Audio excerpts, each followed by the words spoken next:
which means God with us. Church, that name alone is enough to preach a whole sermon. God with us. Not God far away, not God watching from a distance, but God stepping into our world, into our pain, into our weakness, into our mess. And look how we came. Not as a king in a palace, not with power and armies, but as a baby born in a manger. Do you imagine that? The God who created the stars, the God who spoke oceans into existence, the God who holds the universe together, choosing to be wrapped in cloth, choosing to depend on a mother, choosing to be born in a place meant for animals. Why? Because that's how much He wanted to reach us. Christmas tells us this truth. God is not afraid of our humanity. God is not distant from our struggles. God came here so we could be saved. That's why the angel said, this was good news of great joy. Because Christmas is the moment that hope entered the world. It is the moment that light broke into darkness. It is the moment salvation became personal. So when we celebrate Christmas, we are declaring this. We celebrate Christmas because Jesus came. He came for sinners. He came for the broken. He came for the people like you and me. That's why Christmas still matters today. Amen? Number 2, how should we celebrate Christmas? Some of us think Christmas means eating until we can move. Some think it means shopping until our bank account says repent. Other things it means family gatherings where love is shared. In the Philippines, we celebrate with Noche Buena at midnight. Here in Australia, some Australians celebrate with barbecue at noon under the sun. Different time zone, different menus, but somehow we're all still here. Amen? But Christmas is more than food, gifts, and long holidays. If we're not careful, we can celebrate Christmas without celebrating Christ. Now don't get me wrong. Food is good. Amen? Gifts are fine. Time with family is beautiful. But that's not the whole story. The question is not, do we celebrate Christmas? The real question is, how do we celebrate Christmas as followers of Christ? When Jesus was born, the Bible shows us different people responding to Him. And they teach us how to celebrate. Number 1, celebrate Christmas with worship. In Luke chapter 2, verse 15 to 20, we see the shepherd worship. In Luke chapter 2, verse 13 to 14, the angel worship. And in the Gospel of Matthew, chapter 2, verse 10 to 11, we see the wise men worship. And Matthew chapter 2, verse 11 says, they saw the child, and they bowed down and worshiped Him. Church, they didn't just admire Jesus. They didn't just say, oh wow, that's interesting. They bowed down. And here's the truth. You haven't really celebrated Christmas until you worship Christ. Do you agree with that? Worship is more than singing. It's saying, Jesus, you are my Lord. Not just today, but every day. Amen? Number 2, celebrate Christmas with joy. In the Gospel of Luke, it says, the angels brought good news of great joy. Joy is different from happiness. Happiness depends on circumstances, and joy comes from knowing God is with us. Let's be honest. Some of us come into Christmas feeling tired. We're busy preparing food, shopping for gifts, chasing work deadlines, and some trying to rest during the holiday by traveling everywhere. Some of us are not just celebrating Christmas, we are surviving it. We're stressed about bills, stressed about responsibilities, stressed about because many people depend on us. And we know we can give everyone everything they need. Amen? And then the God children start messaging. Hi, Nino. Hi, Nino. Merry Christmas. When we were kids, Christmas was your joy. Amen? Why? Because our only problem was which gift to open first. But when we grew older and become godparents ourselves, we finally understood why some of our godparents used to hide from us. Now we realize it can be stressful too.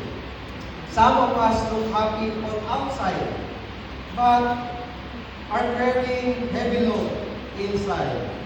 There's laughter during video calls as our family thank us for the gift we send. But deep inside, we're doing mental math. Tuition fees, rent, grocery, and whispering, Lord, please multiply my money like the loaves and fishes. Yet Christmas reminds us our joy is not in perfect situation. Our joy is in a perfect Savior. Amen? 3. Celebrate Christmas by sharing Christ. In the Gospel of Luke, chapter 2, verse 17 to 18, it says, after the shepherds saw Jesus, the Bible says, they went and told others what they had seen. They didn't say, let's keep this to ourselves. They couldn't. Church, when something really changes your life, you talk about it. Amen? You recommend it. If you find a good restaurant, you tell people. If you find a good doctor, you tell people. Amen? If you discover a TV series you can stop watching, you definitely tell people. So how much more Jesus? Christmas is not just something we enjoy. It's something we share. Amen?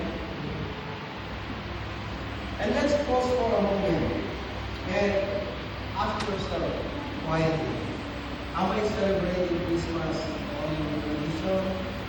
Or I am celebrating with worship, with joy, with a life that reflects Jesus?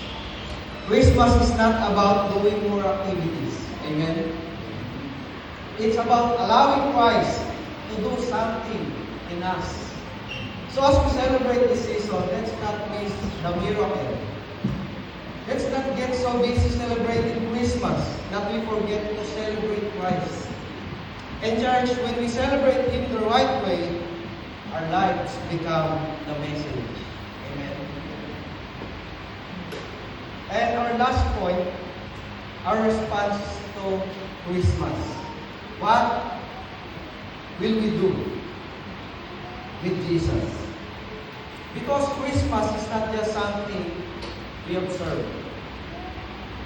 It's something we must respond to. You see, every person in the Christmas story had a response.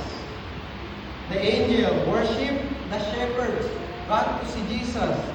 The wise men brought gifts. But not everyone responded the same way. Some people were curious. Some people were afraid. Some people ignored him completely. And church, that still happens today. So now, what we will do? Number one, receiving Jesus. Receiving Jesus is more than just knowing about Him. Amen?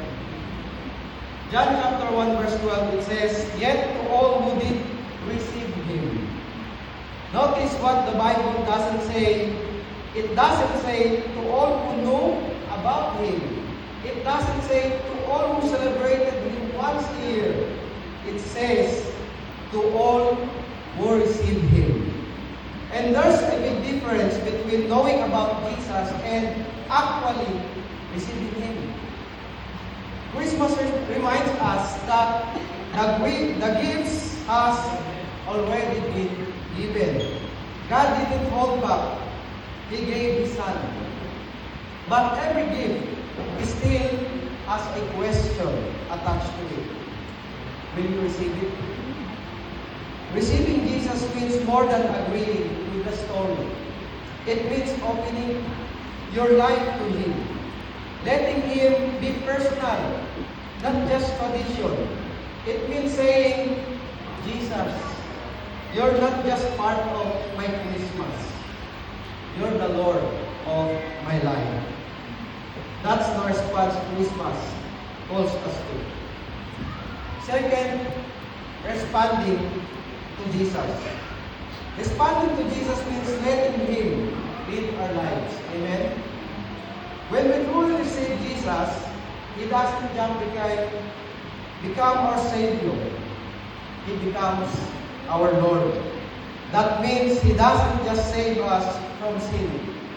He starts leading ourselves. He guides our decision. He reshapes our priorities. He changes how we love people, forgive hurt, and serve others. Let me make this real for a moment. Most of us use GPS or Google Maps, right? We open the app, type the destination, and say, okay, take me there. We trust it. Until it tells us to make a turn we don't like.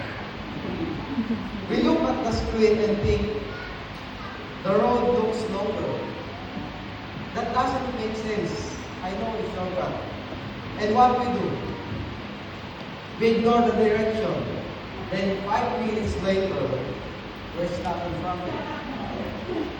We're lost or making a U-turn. Church, following Jesus can feel just like that. We say, Jesus, I trust you, until He asks us to forgive someone who hurt us. Until He asks us to let go of a habit we're comfortable with. Until He asks us to step out in faith when we'd rather stay safe. But here's what Christian reminds us. If Jesus was willing to leave heaven, step into our broken world and give His life for us, then He can be trusted to lead us. Amen? He's not trying to take something from you. He's leading you somewhere better. And the best response to Christmas is not just celebrating His birth. It's letting Him lead our lives. Amen? And third, our response to Christmas should be seen in how we live. The shepherds didn't meet Jesus and then just look and just go back to a normal life. The Bible says they went back glorifying and praising God. They told people what they had seen. They were changed. Every real encounter with Jesus leaves a mark. You don't walk away the same. Amen? Let me bring this down to everyday life. When something truly matters to us, it shows without us having to announce it. If your health matters, it shows in your daily choices. Amen? If your family matters, it shows in how you spend your time. Amen? And if your faith really matters, it will show in how you live when no one is watching. Church, our response to Christmas is not measured by how nice things look. It's revealed by how deeply we follow, not by decoration, but by devotion. Amen? And last, the best response to Christmas is surrender. In Matthew chapter 2, verse 11, a wise men came to Jesus with gifts in their hands, gold, frankincense, and myrrh. But the greatest gift Jesus has ever wanted was never something we could buy. He wants you. Amen? Tell yourself, He wants you. He wants your heart, your trust, and your obedience. Christmas is God saying, I came for you. And our response is simply saying, Lord, I belong to you. Amen? And church, that response changes everything. Surrender is the deepest way to respond to Jesus. It's laying down our plans, our worries, our control, even that quiet attitude that says, I've got this on my own. When we surrender, we're saying, Jesus, you're in charge. I trust you with my life. And here's the beauty of it. When we surrender, we find what the Word can give. What's that? The real peace, lasting joy, and unshakable hope. No gift, no sale, no celebration can replace that. Amen? So this Christmas, more than presents under a tree, Jesus is inviting us to place our lives at His feet. Because the best response to Christmas is surrender. Amen? Church, let me end with a simple story. There was a man who received a gift on Christmas Day. It was beautifully wrapped. His name was written on it, but life was busy. He said, I'll open it later. Days passed, Christmas decoration came down, life turned to normal. The gift stayed unopened. Months later, while cleaning, he found it again. The wrapping was dusty, the ribbon faded. Out of curiosity, he finally opened it. Inside was not something expensive, not something flashy. It was a handwritten letter from someone who loved him deeply. The letter said, I was there when you were struggling. I waited when you felt alone. I came to walk with you through life. All I wanted was you to receive me. Church, the gift was real. The love was genuine. But for a long time, it was unopened. And the tragedy was not that the gift wasn't given. It was that it wasn't received. Church, that is Christmas. God already gave the greatest gift He could ever give. He didn't send gold. He didn't send angels to rule the earth. He sent His Son. Jesus didn't just come to be admired. He didn't come to be displayed once a year. He didn't come to stay in a manger forever. He came to be received. Amen? And today, the question of Christmas is not, did God give the gift? He already did. The real question is, what will we do with Jesus?